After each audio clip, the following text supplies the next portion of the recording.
Hello everyone. So very warm welcome to this amazing session. मेरे प्यारे students and साथी, आप सभी का इस जूम लेक्चर में स्वागत है। तो बच्चों, अब तक जो है हम लोगों ने एरोमेटिक कंपाउंड्स के बारे में कुछ थोड़े बहुत सीखे हैं, कैसे चेक करना है, स्टेबिलिटी ऑर्डर क्या होता है, क्यों स्टेबल ज्यादा होता है, और things we have already completed, right. तो आज के इस लेक्चर में हम लोग कवर करने जा रहे हैं कुछ एग्जाम्पल्स करेंगे, कुछ न्यू कंपाउंड आएंगे, कुछ कंपाउंड है जिसमें हम कैसे चेक करते हैं, लाइक एनोलिन हो गया, बाइफिनाइल बाइफिनाइल टाइप का रिंग हो गया। तो ऐसे कंपाउंड के अंदर में हम लोग कैसे चेक करेंगे एरोमेटिक कैरेक्टर्स, वो सबके बारे में आज हम सीखने वाले हैं। तो हमारे साथ आप बने रहें। तो सबसे पहले देखो, लास्ट जो हमने एरोमेटिक में पढ़े हैं उससे हमने क्या क्या पढ़ा है। उसमें हमने ये पढ़ा है कि एरोमेटिक कंपाउंड कैसे चेक करते हैं और एंटी एरोमेटिक, राइट। तो एरोमेटिक कंपाउंड ऐसे कंपाउंड को कहा जाता है जो क्या होता है।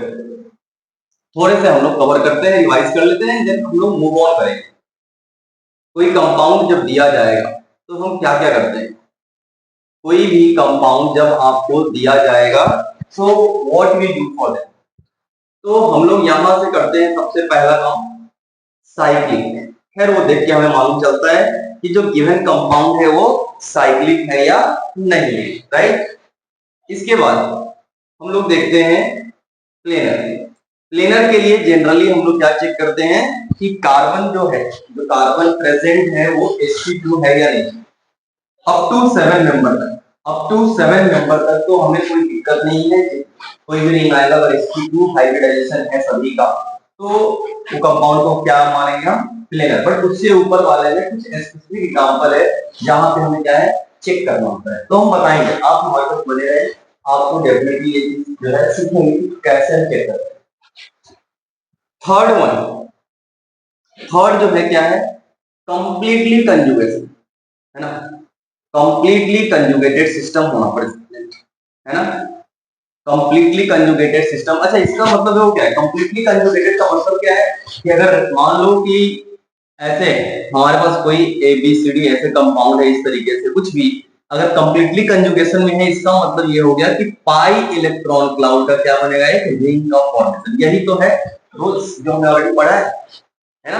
अब ये तीन कंडीशन चेक अगर हमने कर लिया, देन हमारा नेक्स्ट जो टारगेट है, नेक्स्ट जो काम है वो ये है, इन तीनों के बाद हम चेक करेंगे number of pi electrons, right. क्या चेक करना है हमें, नंबर ऑफ पाई इलेक्ट्रॉन्स। अब पाई इलेक्ट्रॉन्स क्या होता है वो चीज देखो ऑलरेडी हमने कवर किया है, बट चलो ठीक है समझते हैं। पाई इलेक्ट्रॉन्स वो इलेक्ट्रॉन्स होते हैं जो रेजोनेंस में पार्टिसिपेट करता है, जो कंजुगेशन में क्या है प्रेजेंट। उन इलेक्ट्रॉन को कहेंगे जो कंजुगेशन में क्या है प्रेजेंट है, चाहे वो पाई बॉन्ड का इलेक्ट्रॉन हो सकता है या फिर लोन पेयर का इलेक्ट्रॉन हो सकता है। आई होप ये चीज क्लियर होगा। अगर आपको कुछ डाउट आते हैं तो प्लीज आप कमेंट सेक्शन में जरूर पूछिए, ठीक है। चलो नेक्स्ट है हमारे पास, अब यहाँ पे हम चेक करेंगे पाई इलेक्ट्रॉन्स, है ना। क्या करना है, यहाँ से हमारे पास जो नेक्स्ट कंडीशन रहेगा वो ये रहेगा, अपने को चेक करना है क्या, pi electrons. Check pi electrons. अब जब चेक करोगे तो नंबर ऑफ पाई इलेक्ट्रॉन्स अगर सपोज करो ये फॉलो करता है 4n+2 पाई इलेक्ट्रॉन पे फिट आ रहा है, जहां पे n का वैल्यू 0 1 2 3 इस तरीके से बढ़ेंगे। अगर ये फिट हो रहा है तो इट मींस कि ये कंपाउंड क्या होता है, एरोमेटिक। ये कंपाउंड क्या होता है, एरोमेटिक कंपाउंड। अच्छा इस चीज को 4n+2 को ही हम लोग और क्या कहते हैं, हकल्स रूल कहते हैं, है ना। हमने ऑलरेडी लास्ट क्लास में सीखा है।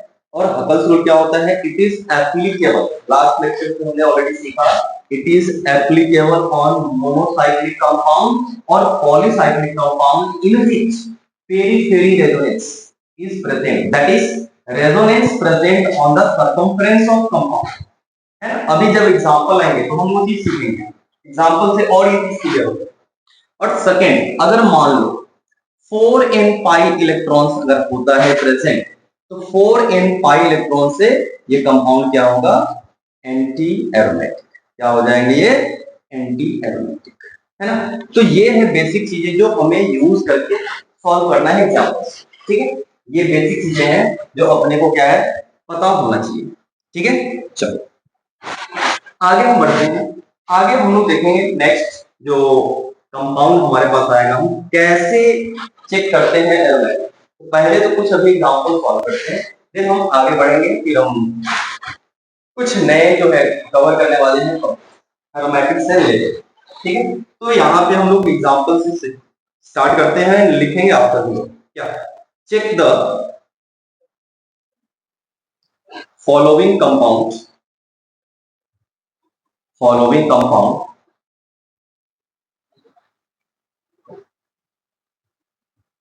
whether they are aromatic,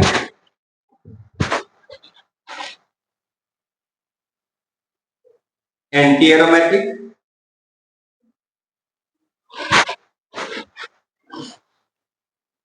और नॉन एरोमेटिक। तो ये सब चीजें जो है हमें चेक करनी है, ये सब क्या करने में चेक करनी है। आपको बहुत सारे एग्जाम्पल सॉल्व करने वाले हैं, तो इन कंपाउंड के अंदर जो है आपको चेक करना है कि जो गिवन कंपाउंड है वो एरोमेटिक है या फिर नॉन एरोमेटिक है या फिर एंटी एरोमेटिक है। तो चलिए एग्जाम्पल स्टार्ट करते हैं। फर्स्ट एग्जाम्पल जो है हमारे पास है बहुत सिंपल,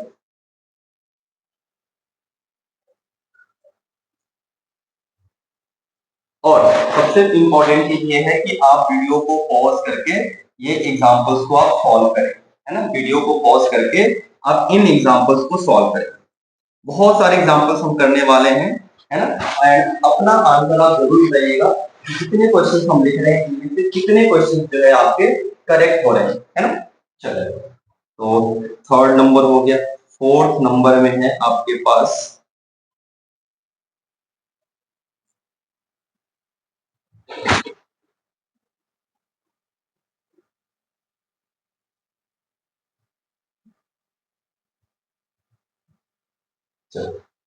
तो इतने कंपाउंड को हमारी फिलहाल चेक करेंगे, है ना। तो सबसे पहले काम देखो क्या है बच्चों, यहाँ पे देखो सबसे पहला काम क्या है, साइक्लिक चेक करना है, प्लेनर चेक करना है, whether the compound is planar और नॉट, कंप्लीटली कंजुगेशन। इसका मतलब ये हुआ कि जो कंपाउंड आपको दिया जा रहा है उसके हर एक एटम जो है ना रेजोनेंस में पार्टिसिपेट करना चाहिए, क्योंकि कंप्लीटली कंजुगेशन का मतलब क्या है, हर एक एटम जो रिंग में इन्वॉल्व है, जो रिंग फॉर्मेशन में इन्वॉल्व है, वो क्या होना चाहिए आपका रेजोनेंस में पार्टिसिपेट करना। ये तीन चीजें जो है अपने को anti aromatic as well as aromatic दोनों के लिए क्या करना है, हमें चेक करना है। तो अपने को फर्स्ट थ्री कंडीशन तो चेक करना ही।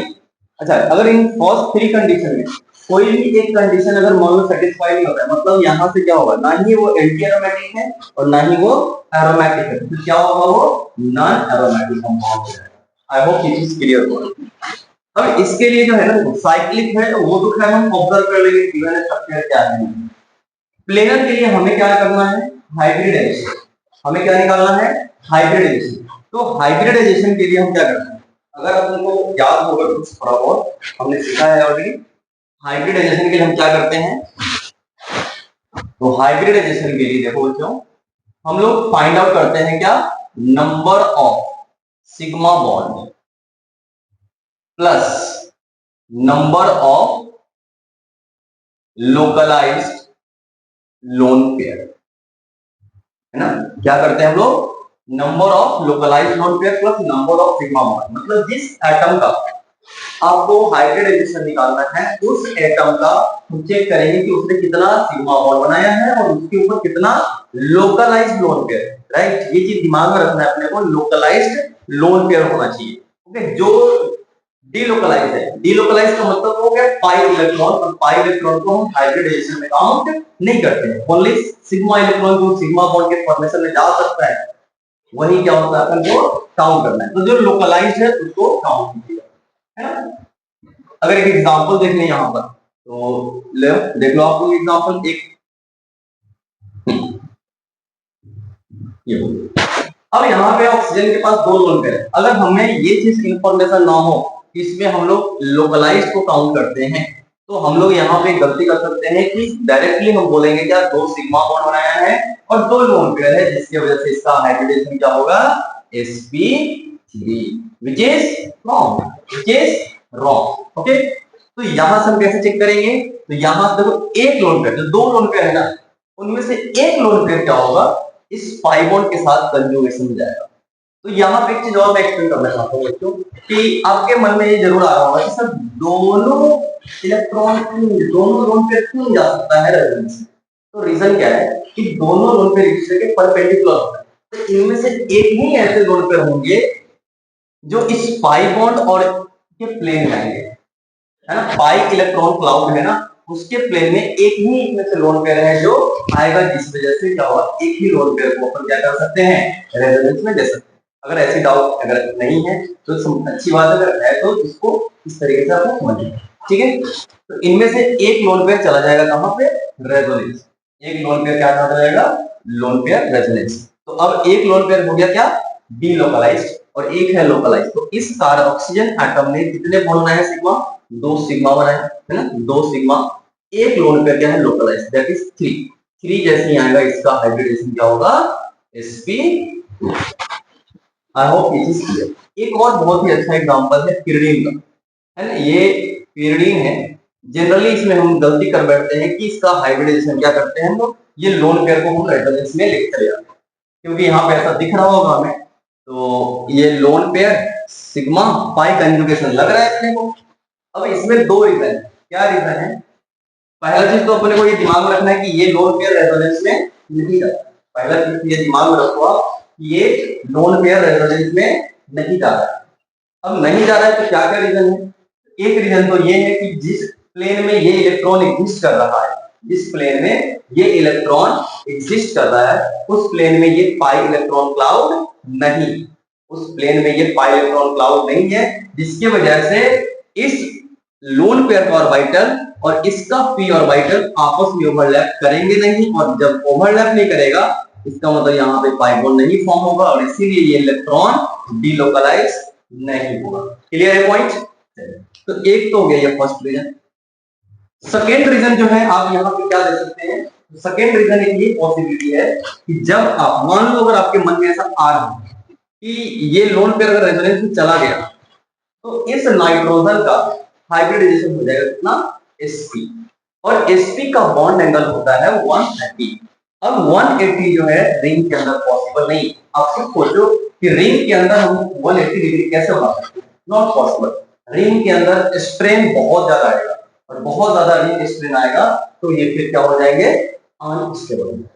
ठीक है, तो थोड़ा सा चीज को हमें क्या है, अच्छे से समझना है। और डाउट्स वगैरह आते हैं तो आप कमेंट सेक्शन में आप पूछ लो, ठीक है। तो इसीलिए ये जो है लोन पेयर रेजोनेंस में नहीं जाता। तो अब यहाँ से आप क्या कह सकते हो, नंबर ऑफ सिग्मा बॉन्ड। तो नाइट्रोजन ने कितने सिग्मा बॉन्ड बनाए हैं, 1 यहाँ है और 1 यहाँ, 2 सिग्मा प्लस 1 लोन पेयर कितने हो जाएंगे आपके पास, 3। वैल्यू 3 के लिए क्या लिखते हैं अपन, sp2। तो आई होप ये चीज आपको क्लियर होगा यहाँ। और बाकी देखते हैं एक और एग्जांपल, एक और छोटा सा एग्जांपल लेते हैं अपन। हाँ, यहाँ पे जो है ना, इस कार्बन का और इस कार्बन, इन दोनों कार्बन एटम का जो है आपको हाइब्रिडाइजेशन है ना। एक चीज और दिमाग में रखेंगे बच्चों कि जब अगर हम कोवैलेंट बॉन्ड की बात करें, कार्बन पे जब पॉजिटिव चार्ज, कार्बन पे जब पॉजिटिव चार्ज आएगा तो पॉजिटिव चार्ज आने से क्या होता है, कार्बन की वैलेंस में चार्ज, राइट। 4 इलेक्ट्रॉन में अगर एक पॉजिटिव चार्ज होता है, एक इलेक्ट्रॉन लूज कर दिया, अब बचे कितने, 3 इलेक्ट्रॉन। अब 3 इलेक्ट्रॉन में से जो है क्या करेगा, कार्बन मैक्सिमम कितने बॉन्ड बना सकते हैं, 3 बॉन्ड, राइट। तो ये जब पॉजिटिव चार्ज की बात होगी तब। नेगेटिव चार्ज में क्या है, तो कार्बन के वैलेंस शेल में ऑलरेडी कितने इलेक्ट्रॉन, 4 इलेक्ट्रॉन, उसने गेन किया 5। अब देखो दिमाग में रखो, अगर 5 इलेक्ट्रॉन अगर बॉन्ड बनाता है तो उसके पास टोटल इलेक्ट्रॉन की संख्या कितने हो जाएंगे, 10 इलेक्ट्रॉन हो जाएंगे, राइट। कार्बन के वैलेंस शेल में कितने इलेक्ट्रॉन हो जाएंगे, 10, जो कि up to second period element they can not have more than 8 electrons. Up to second period element उसके पास 8 से ज्यादा इलेक्ट्रॉन नहीं रह सकते हैं वैलेंस शेल में, क्योंकि उसके पास कोई वैकेंट डी ऑर्बिटल नहीं होता। आई होप ये क्लियर है। अब जब उसके पास वैकेंट डी ऑर्बिटल नहीं तो कार्बन के पास तो 5 इलेक्ट्रॉन है, अगर वो 5 बॉन्ड बनाए तो 10 हो जाएगा, इसका मतलब वो 5 बॉन्ड नहीं बनाएगा। अगर 4 बॉन्ड बनाता है 5 इलेक्ट्रॉन में से तो क्या होगा, 4 to the 8 plus 1 9 electron, also not possible. तो कितना बॉन्ड बना सकता है, 3 बॉन्ड बना सकता है। 3 टू द 6 प्लस 2 कितना हो जाएगा, ये 8 हो जाएगा। नाउ क्या हो गया, ऑक्टेट कंप्लीट। अच्छा, मैं ये क्यों समझा रहा हूँ, तो ये इस वजह से समझा रहा हूँ क्योंकि इसका देखो ये बॉन्ड लाइन स्ट्रक्चर दिया है। तो गलती हम क्या करते हैं ना कि यहाँ पे जो है निगेटिव चार्ज के पास हम 4 बॉन्ड एज्यूम करते हैं, बिकॉज 2 बॉन्ड तो दिख रहा है और 2 हम हाइड्रोजन को काउंट कर लेते हैं, बिकॉज कार्बन मैक्सिमम 4 बॉन्ड बनाता है। तो ये चीज को समझना होगा कि जब कार्बन नेगेटिव चार्ज हो या पॉजिटिव चार्ज हो वो 3 बॉन्ड का फॉर्मेशन करेगा, 3 कोवैलेंट बॉन्ड, ध्यान रखिएगा 3 covalent bond including negative charge and positive charge, है ना। कोऑर्डिनेट बॉन्ड वगैरह ये तो हम यहाँ पे इंक्लूड नहीं कर रहे हैं, बस कोऑर्डिनेट बॉन्ड होगा तो ये डोनेट करेगा, चेंज हो जाएंगे। बट हम अभी फिलहाल बात कर रहे हैं इसलिए कि अगर नेगेटिव चार्ज है एंड कार्बन कितने कोवैलेंट बॉन्ड बना सकता है, तो 3 कोवैलेंट बॉन्ड, ठीक है। यहाँ पे कोई चार्ज नहीं है, इट मींस यहाँ पे 2 हाइड्रोजन है, कोई लोन पेयर नहीं है, यहाँ पर जो है कोई भी लोन पेयर नहीं है। तो इसमें क्या होगा बच्चों, तो 4 सिग्मा प्लस 0 लोन पेयर, मतलब ये हो जाएगा आपका sp3। और यहाँ पे क्या होगा, 1 2 और एक हाइड्रोजन होगा, 3 सिग्मा क्या नेगेटिव चार्ज, क्या नेगेटिव चार्ज जो है इसका जा रहा है रेजोनेंस में, बिल्कुल जा रहा है। इट मींस ये लोन पेयर क्या है, डीलोकलाइज, लोकलाइज नहीं है। अब डीलोकलाइज है तो क्या हो जाएगा, इसको तो काउंट कर नहीं सकते हैं, इट मींस इस कार्बन का हाइब्रिडेशन क्या होगा, sp2 हो जाएगा। आई होप ये चीज क्लियर है आपको। तो हम आगे बढ़ते हैं, अब हम लोग आगे बढ़ते हैं, चेक करते हैं। अब ऐसे काम अब आराम से चेक कर सकते हैं, अब खुद बता सकते हैं। पहला देखो क्या है, पहला कंडीशन है हमारे पास साइक्लिक है ना। तो क्या ये गिवन कंपाउंड साइक्लिक है, तो ये चीज आप ऑब्जर्व करके बताओगे, बिल्कुल। प्लेनर के लिए हम चेक कर लेते हैं रिंग का जो एटम है क्या वो sp2 हाइब्रिडाइज्ड है या नहीं है। तो 1 2 3 4 ये सभी के सभी देखो क्या है, sp2 हाइब्रिडाइज्ड है, क्योंकि यहाँ पे एक एक हाइड्रोजन sp2 मतलब प्लेनर भी है। कंप्लीटली कंजुगेशन है, पाई सिग्मा पाई कंटीन्यूअस, पूरे रिंग में क्या होगा, कंप्लीटली कंजुगेटेड। अब नंबर ऑफ पाई इलेक्ट्रॉन्स की बात करें तो कितने होंगे, 2 + 2 4 पाई इलेक्ट्रॉन्स। कैसे हुआ, तो 2 पाई बॉन्ड है, हर पाई बॉन्ड में कितने इलेक्ट्रॉन, 2 इलेक्ट्रॉन होते हैं, तो 2 pi bond means 4 pi electrons, ठीक है। तो यहाँ पे देखो किस पे फिट होगा, यहाँ पे इनका वैल्यू रखो ना 1 1 2 3 4 इस तरीके से रखेंगे। तो 1 का जब वैल्यू रखोगे इनका वैल्यू तो ये हो जाएगा 4 पाई इलेक्ट्रॉन, ये आपका क्या हो जाएगा, एंटी एरोमेटिक, ठीक है। अच्छा, बेंजीन है, चेक करो आप इसमें क्या हो जाएगा, साइक्लिक है, राइट, प्लेनर भी है, बिल्कुल सही है। Completely conjugation pi sigma pi sigma pi sigma pi, completely conjugation भी है। अब number of pi electrons count करो, तो इसमें जो है टोटल कितने पाई बॉन्ड है, तो इन्वॉल्व है रेजोनेंस में, तो 3 pi bond that is 6 pi electrons. So here we have 6 pi electrons and that is why ये कंपाउंड क्या हो जाएगा, एरोमेटिक। Clear point. चलो आगे बढ़ते हैं। आगे तो इसमें देखोगे आप, इसमें क्या हो रहा है, सभी के सभी कार्बन sp2 है तो प्लेनर होगा, सभी के सभी कार्बन क्या है, sp2 है, यहाँ पे क्या हो जाएंगे, प्लेनर।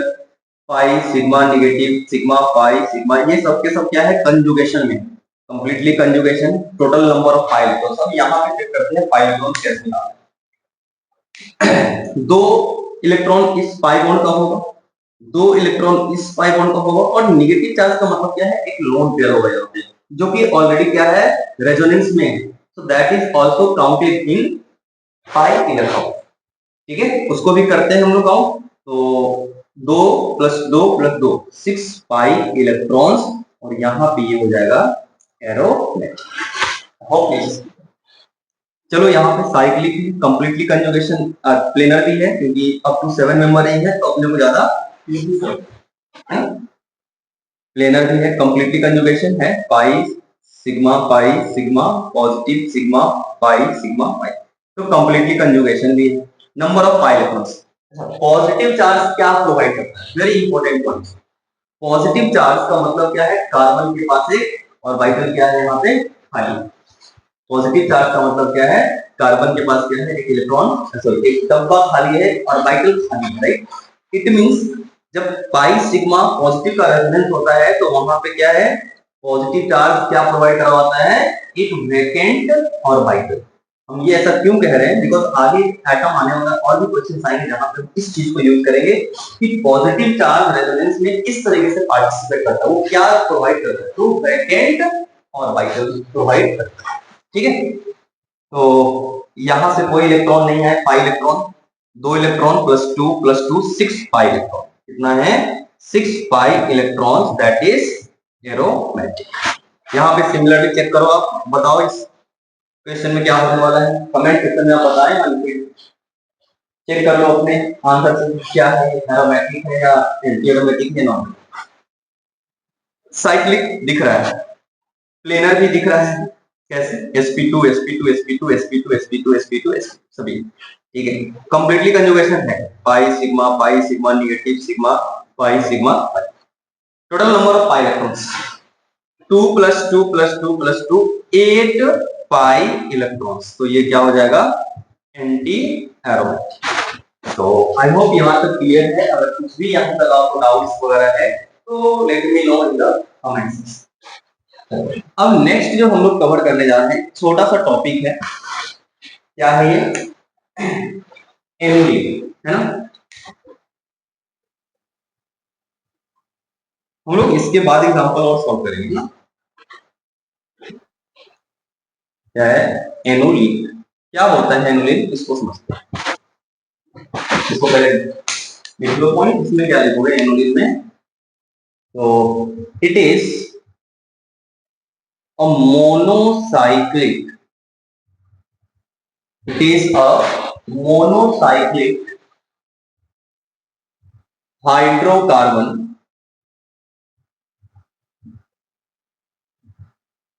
having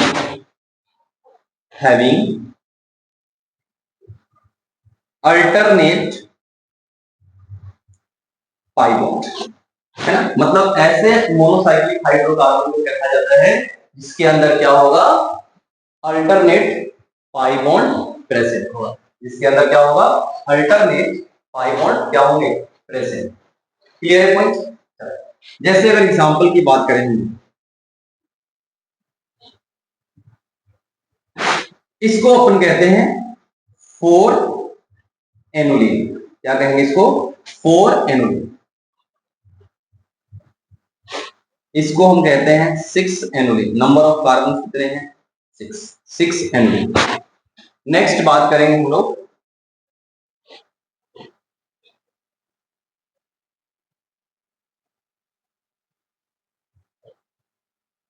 इसको कहते हैं हम लोग 8 एनुलिन, ठीक है।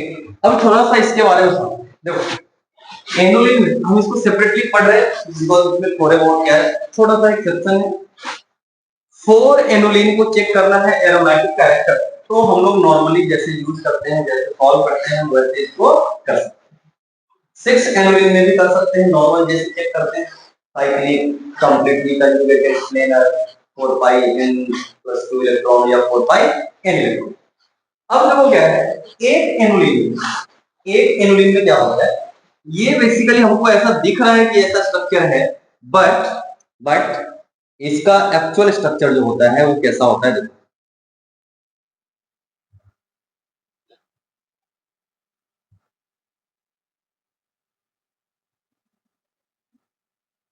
ये जो एक्चुअल स्ट्रक्चर है इसको बोलते हैं tub like shape. Tub like shape होने के कारण, टब लाइक शेप होने के कारण जो है ये क्या होगा, प्लेनर नहीं होता है। आप टब जानते होंगे ऑलरेडी, टब जानते हैं ना, नहाने वाला जो होता है, बच्चों को जो नहाते हैं टब छोटा सा होता है, बड़ा भी होता है ना। तो चलो ठीक है, हम पॉइंट कराते हैं। ये जो टब लाइक शेप है ये क्या है, बेसिकली नॉन प्लेनर, और जैसे ही ये आपका नॉन प्लेनर हो गया, क्या हो गया ये, नॉन प्लेनर और तो नॉन प्लेनर होगा तो क्या हो जाएगा, नॉन एरोमेटिक। बिकॉज हमने क्या बोला आपको बच्चों, इन तीनों में से अगर कोई भी कंडीशन फेल हो गया तो वो क्या हो जाएगा, नॉन, क्या बोलते हैं, नॉन एरोमेटिक हो जाएगा। ठीक है, चलो। अच्छा, एक चीज इसमें और है कि नॉन प्लेनर हुआ तो क्या होता है, कंजुगेशन तो दिख रहा है पाई सिग्मा ये सब, तो फिर क्या दिक्कत है? देखो बच्चों, दिक्कत क्या है, साइक्लिक है। प्लेनर जो कंडीशन होता है बेसिकली क्या होता है, हमने एक चीज पढ़ा था रेजोनेंस में, फॉर रेजोनेंस, रेजोनेंस तब होता है जब वो कंपाउंड क्या हो, प्लेनर हो। कंपाउंड या फिर जितने पार्ट में रेजोनेंस करना है, होना है रेजोनेंस, उतना पार्ट कंपाउंड का क्या होना चाहिए, प्लेनर होना चाहिए। राइट, इसीलिए ये कंडीशन लगाया है, इसीलिए ये कंडीशन यहाँ पे है। अब हम चेक करेंगे यहाँ पे कि प्लेनर होने से क्या होता है और नॉन प्लेनर होने से क्या होता है। जैसे अभी कंपाउंड नॉन प्लेनर है, तो नॉन प्लेनर है तो इस कार्बन एटम का पी ऑर्बिटल क्या होगा, कुछ इसके परपेंडिकुलर होगा, और इस कार्बन एटम का पी क्या होगा, इसके परपेंडिकुलर। अब क्या है, यहाँ पे कंजुगेशन नहीं हो रहा है, ये जो रेजोनेंस होना था ना, रेजोनेंस में क्या होता है, रेजोनेंस में क्या होता है, एक पी ऑर्बिटल दूसरे एटम के पी ऑर्बिटल से ओवरलैप करता है, दोनों के बीच क्या होता है, पाई बॉन्ड का फॉर्मेशन होता है, इस तरीके से, है ना? नया पाई बॉन्ड जब आप फॉर्म करते हो तो क्या होता है, ओवरलैप होता है इस तरीके से। लेकिन यहाँ पे क्या हो रहा है कि ये जो पी ऑर्बिटल है इस कार्बन एटम का और ये जो पी ऑर्बिटल है ना, ये दोनों सेम प्लेन में नहीं, पैरेलल नहीं है एक दूसरे के, ये दोनों एक दूसरे के पैरेलल नहीं है। एक मान लो इस तरीके से है ना, दूसरा इस तरीके से, और इस तरीके से ओवरलैपिंग होगा ही नहीं, हमने ऑलरेडी पढ़ा है। अब ओवरलैपिंग नहीं होगा, इसी वजह से क्या होगा, ये रेजोनेंस नहीं होगा। क्लियर है पॉइंट, सभी को क्लियर है ना, कोई दिक्कत नहीं होनी चाहिए बच्चों। अगर कोई दिक्कत है तो प्लीज कमेंट सेक्शन में जरूर बताओ। ठीक है, चलिए, तो ये चीज कॉन्सेप्ट था इसके पीछे कि क्यों नॉन प्लेनर जो है, क्यों हम प्लेनर एज्यूम करते हैं, बिकॉज रेजोनेंस होना चाहिए, है ना। ये जो थर्ड पॉइंट है कंप्लीटली कंजुगेशन, तो कंजुगेशन तो दिख रहा है बट प्लेनर नहीं होने के कारण क्या है, इनके बीच रेजोनेंस नहीं हो रहा है, और रेजोनेंस नहीं होगा तो पाई इलेक्ट्रॉन का रिंग का फॉर्मेशन नहीं होगा। ठीक है, डिसकंटिन्यू हो रहा है। तो ये चीज आई होप क्लियर होगा।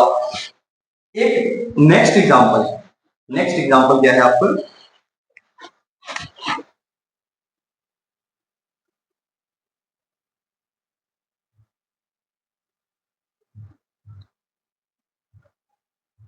इसको कहते हैं हम लोग 10 एनुलिन। क्या कहते हैं इसको, 10 एनुलिन। क्या है यहाँ पे, देखो ये जो हाइड्रोजन और ये जो हाइड्रोजन है, इन दोनों हाइड्रोजन के बीच क्या होता है, रिपल्सन। दोनों के बीच क्या होगा, रिपल्सन होता है, और रिपल्सन के कारण क्या होगा, यहाँ का जो एटम है इसका प्लेन चेंज हो जाता है, जिसके वजह से रेजोनेंस पूरे साइकिल में नहीं हो पाता।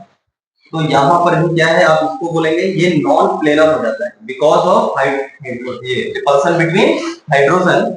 ये पार्ट मॉलिक्यूल का क्या होता है, नॉन प्लेनर, और नॉन प्लेनर जैसे ही होगा, नॉन प्लेनर जैसे ही होगा उसमें क्या कर लेंगे हम लोग, नॉन एरोमेटिक। बस सिंपल है बहुत। अब एक चीज इसमें आता है कि सर अगर हम इस कंपाउंड को प्लेनर करना चाहें तो क्या करें, प्लेनर बनाना हो तो क्या कर सकते हैं, तो रिपल्सन हो रहा है किसके बीच, हाइड्रोजन के। तो या तो आप क्या करोगे कि दोनों हाइड्रोजन को रिमूव करके कॉमन ग्रुप लेकर आएंगे, क्योंकि जैसे ही यहाँ पे दो ग्रुप लेकर आओगे तो रिपल्सन तो होगा ही होगा। लेकिन अगर कुछ कॉमन ग्रुप लेकर आते हो दोनों में, जैसे यहाँ पे हमने डाल दिया ऑक्सीजन, जैसे यहाँ पे हमने डाल दिया ऑक्सीजन और इस कार्बन का और इस कार्बन का दोनों के बीच बॉन्ड बना दिया, तो जैसे ही यहाँ पे ऑक्सीजन को डालोगे तो ये जो रिपल्सन है वो खत्म हो जाएगा, और फिर ये पेरीफेरी पे हम आसानी से क्या कर सकते हैं, यहाँ पे रेजोनेंस एरोमेटिक कंडीशन चेक कर सकते हैं। ठीक है, तो फिर वहां पे वो प्लेनर नहीं रह जाएगा। आया बात समझ में, हम क्वेश्चंस लेकर आएंगे फिर आपको और ज्यादा क्लियर है। अब नेक्स्ट बात आती है कि सर इससे ऊपर का एनुलिन, मतलब 12 एनुलिन होगा, 14 एनुलिन होगा, उसमें कैसे चेक करना है, राइट। तो ऐसे एनुलिन जिसमें कार्बन की संख्या 12 या 12 से ज्यादा होगा बच्चों, तो हम वहां पर प्लेनर का कंडीशन चेक नहीं करते हैं, हम उसको एज्यूम करते हैं कि वो कंपाउंड प्लेनर है। प्लेनर है क्योंकि अल्टरनेट क्या है, अल्टरनेट पाई बॉन्ड है, तो रेजोनेंस भी होगा, साइक्लिक भी रहेगा, प्लेनर भी रहेगा। तो अपने को ओनली क्या चेक करना है, number of pi electrons, whether aromatic है या एंटी एरोमेटिक है, तो काउंट करना है पाई इलेक्ट्रॉन और बता देना है क्या कंपाउंड एरोमेटिक है या फिर नॉन एरोमेटिक। ठीक है, तो पहले इसको आप नोट डाउन करो एंड देन हम लोग फिर आगे आगे हम लोग नेक्स्ट जो कंपाउंड है हम उसको पढ़ेंगे। नेक्स्ट जो हम लोग चेक करते हैं इसके लिए, नेक्स्ट जो हम लोग चेक करने वाले हैं वो है बाइफिनाइल। बाइफिनाइल और biphenyl type ring, biphenyl type compound. तो बाइफिनाइल का कैसे स्ट्रक्चर होता है देखो,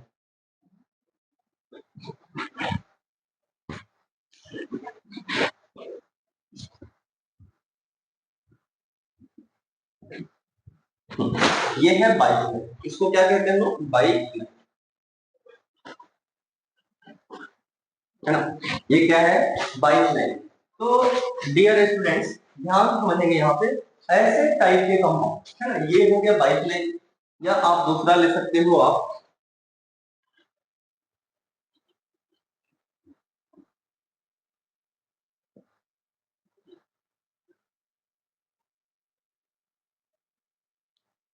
प्लस और इधर माइनस, है ना, या फिर और भी चेक कर सकते हैं।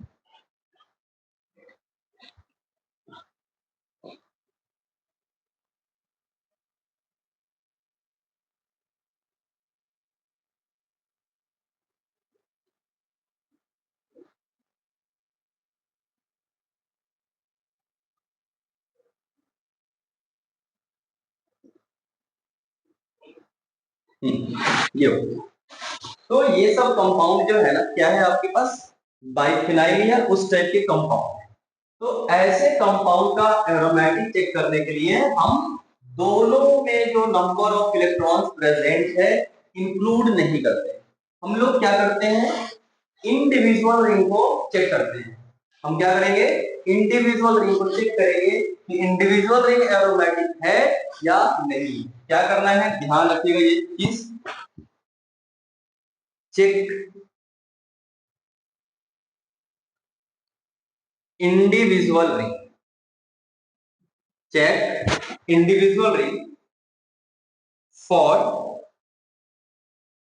एरोमेटिसिटी।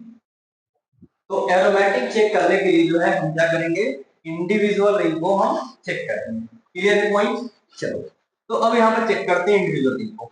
इंडिविजुअल रिंग को हमें चेक करना है, pi sigma pi sigma pi sigma completely conjugation है, साइक्लिक भी है, प्लेनर भी होगा ये रिंग बिकॉज sp2 कार्बन है सारे, कंप्लीटली कंजुगेशन भी है, बिल्कुल सही है।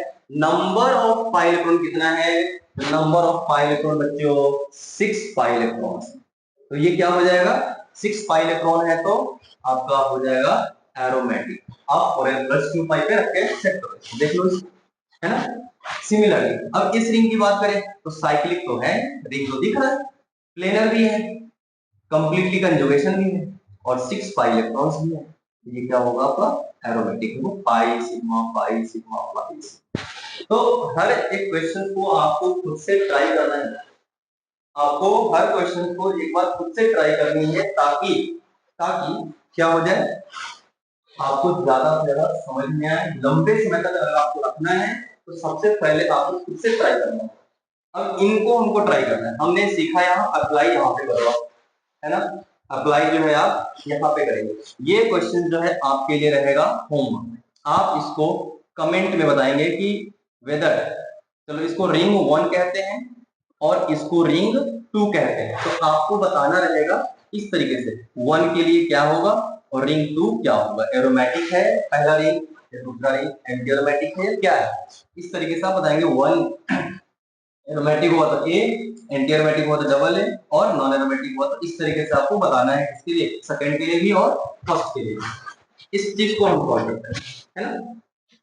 तो यहां से देखो इसको पहले एक रिंग को देख लेते हैं, pi sigma negative sigma pi sigma conjugation है, साइक्लिक दिख रहा है, प्लेनर भी है बिकॉज ये जो नेगेटिव चार्ज है ये कहां जा रहा है रेजोनेंस में जा रहा है, ठीक है। तो रेजोनेंस में गया तो ये आपके पास हो गया, इसमें 6 पाई इलेक्ट्रॉन भी है, तो फर्स्ट रिंग जो है 5 नंबर का वो आपका हो गया एरोमेटिक। सेकेंड रिंग भी क्या है, pi sigma positive sigma pi, completely conjugation भी है, साइक्लिक भी है, प्लेनर भी है, 2 पाई इलेक्ट्रॉन है क्योंकि पॉजिटिव चार्ज, अभी अभी हमने सीखा है कि पॉजिटिव चार्ज जो है क्या रेजोनेंस में पार्टिसिपेट करता है और प्रोवाइड क्या करता है, वेकेंट ऑर्बिट। ठीक है, तो कितने इलेक्ट्रॉन्स होंगे, 2 पाई इलेक्ट्रॉन्स। तो इसमें रखो 2n, 4n प्लस 2 में अगर n का वैल्यू 0 रखते हो तो 2 आ जाएगा।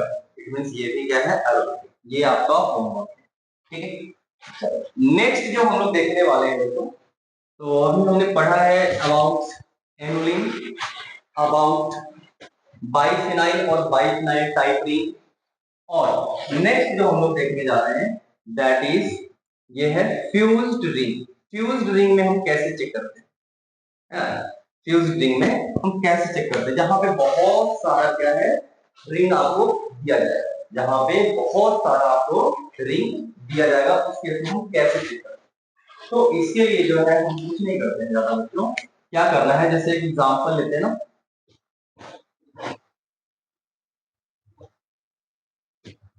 ये है आपका नैपकिन है, ये एग्जांपल तुमको समझ। फ्यूज्ड रिंग में देखो क्या है, हमने हकल फ्लूइड पढ़े हैं और हमने ऑलरेडी सीखा है कि Huckel fluid is only applicable for monocyclic compound, is applicable for monocyclic. लेकिन अगर पॉलीसाइक्लिक कंपाउंड है तो उसमें कैसे अप्लाई करें, तो उसके लिए हमने क्या बोला कि मॉलिक्यूल के सरकमफेरेंस पे क्या होना चाहिए, इलेक्ट्रॉन, पाई इलेक्ट्रॉन का एक रिंग का फॉर्मेशन होना चाहिए। रेजोनेंस कहां पर होना चाहिए, सरकमफेरेंस पे, जिसको अपन क्या कहते हैं, पेरीफेरी रेजोनेंस। तो अब इसमें क्या करोगे आप, देखो pi sigma pi sigma pi sigma pi sigma pi sigma, है इस तरीके से जो है आपको क्या करना है, चेक करना है। तो इसमें क्या करोगे आप, साइक्लिक, ठीक है, प्लेनर भी है बिकॉज सभी के सभी क्या है sp2, कंप्लीटली कंजुगेशन दिख रहा है, number of pi electrons 2 plus 2 plus 2 plus 2 plus, that is 10 pi electrons, क्या हो जाएगा, कंपाउंड एरोमेटिक। अब एक चीज और आता है कि इसके अदर्स भी, अदर रेजोनेटिंग स्ट्रक्चर भी गिवन होते हैं। अब जब आप इसको चेक करोगे ना, तो इसको चेक करोगे तो आपको इस पॉइंट पे इस रूल से नहीं हो पाएगा, क्यों, क्योंकि आप पेरीफेरी पे रेजोनेंस कंप्लीट देखोगे, पाई सिग्मा सिग्मा, दो सिग्मा आ गया, पेरीफेरी पे रेजोनेंस खत्म।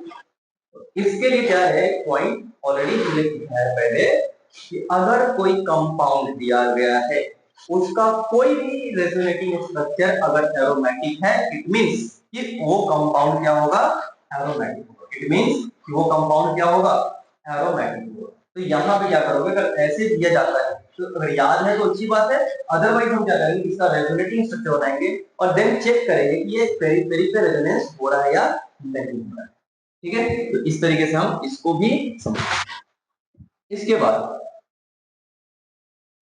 नेक्स्ट जो है क्वेश्चन हम करते हैं।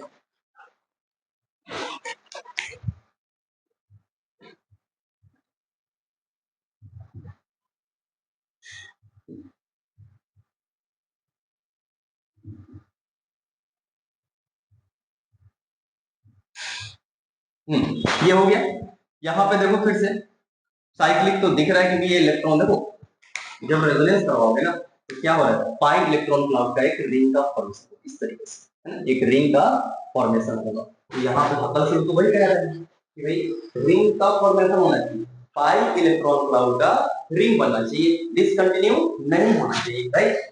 तो यहाँ पे तो हो रहा है, साइक्लिक है, रिंग का फॉर्मेशन हो गया, प्लेनर भी हो गया आपका, completely conjugation, pi sigma pi sigma pi sigma pi sigma pi sigma pi sigma pi है, कंप्लीटली कंजुगेशन भी।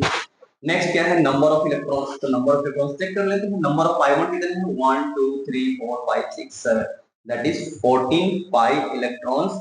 और इस तरीके से ये फिट हो रहा है किस पर, 4n प्लस 2 पे, जहां पे n का वैल्यू अगर आप 2 यूज करते हो, 3 n का वैल्यू 3 अगर आप यूज करेंगे तो आपको ये चीज दिखेगा। ठीक है, तो ये आपका क्या होगा, क्लियर है पॉइंट। तो आगे हम लोग बढ़ते हैं, तो आगे हम लोग देखेंगे क्या, नेक्स्ट एक छोटा सा पॉइंट है बच्चों, एक टर्म होता है क्वासी एरोमेटिक, है ना। क्वासी एरोमेटिक, किस एरोमेटिक कंपाउंड को कहते हैं, पहले पॉइंट समझते हैं। क्वासी एरोमेटिक उस एरोमेटिक कंपाउंड को कहा जाता है, उस आयनिक एरोमेटिक कंपाउंड को कहा जाता है जिसमें आयन रेस्पॉन्सिबल है, जिसमें चार्ज रेस्पॉन्सिबल है for the aromatic character of compound. मतलब ये if we remove that charge then compound will not be aromatic. अगर आप उस नेगेटिव चार्ज या पॉजिटिव चार्ज को रिमूव करते हो देन वो कंपाउंड क्या नहीं रह जाएगा, एरोमेटिक नहीं रह जाएगा। तो ऐसे कंपाउंड को हम क्या कहते हैं, क्वासी एरोमेटिक। लिखो points, those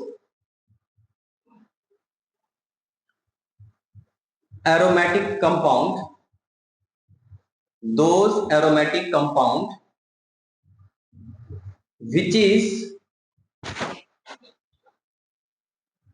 ionic as well as aromatic but aromatic and charge is responsible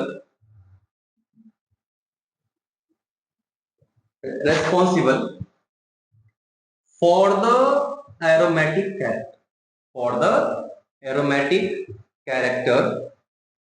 ठीक है, चार्ज रेस्पॉन्सिबल हो मतलब यहां पर बोल सकते हैं if we remove charge then it will not be a aromatic। मतलब अगर आप उसका चार्ज वहां से हटाओगे तो वो एरोमेटिक कंपाउंड नहीं रह जाएगा। जैसे ये कंपाउंड है तो ये एरोमेटिक है, राइट। अभी अभी हमने चेक किया ये एरोमेटिक है और aromatic because of negative charge. ये एरोमेटिक तो है बट क्यों, क्योंकि नेगेटिव चार्ज है तभी। If we remove negative charge from here it will not be aromatic. Check कर सकते हो, जैसे ही नेगेटिव चार्ज को हटाओगे तो ये हो जाएगा sp3 हो जाएगा नॉन एरोमेटिक, राइट। दूसरा एग्जांपल आप लिख सकते हो, ये क्या है, ये पॉजिटिव चार्ज के कारण, ये पॉजिटिव चार्ज के कारण जो है क्या हो रहा है, ये एरोमेटिक हो रहा है। पॉजिटिव चार्ज की वजह से ये एरोमेटिक हो रहा है, अगर ना होता तो फिर एरोमेटिक नहीं होता। एक तीसरा एग्जांपल आपको मैं पूछूंगा कि क्या ये जो है एरोमेटिक है और क्वासी एरोमेटिक है। तो रीजन है कि एरोमेटिक है but not a quasi aromatic because this positive charge is not involving in the aromaticity. मतलब इस पॉजिटिव का वजह से, इस पॉजिटिव चार्ज की वजह से ये एरोमेटिक या ऐसा कुछ नहीं है। ये पॉजिटिव चार्ज नहीं भी होगा फिर भी ये कंपाउंड एरोमेटिक होगा, और होगा तो भी ये कंपाउंड क्या होगा, एरोमेटिक होगा। It means it is not a quasi aromatic. तो आज के इस लेक्चर में हम लोग यहीं तक कवर अप करने वाले हैं, और कुछ भी डाउट है, समस्या है, आप कमेंट सेक्शन में पूछ सकते हैं एंड जरूर बताएंगे आप कैसा है, आपको समझ में आ रही है नहीं आ रही है। ओके, तो चलिए आज तक आज के इतना ही रखते हैं। तो थैंक यू सो मच बच्चों, हैव अ नाइस डे।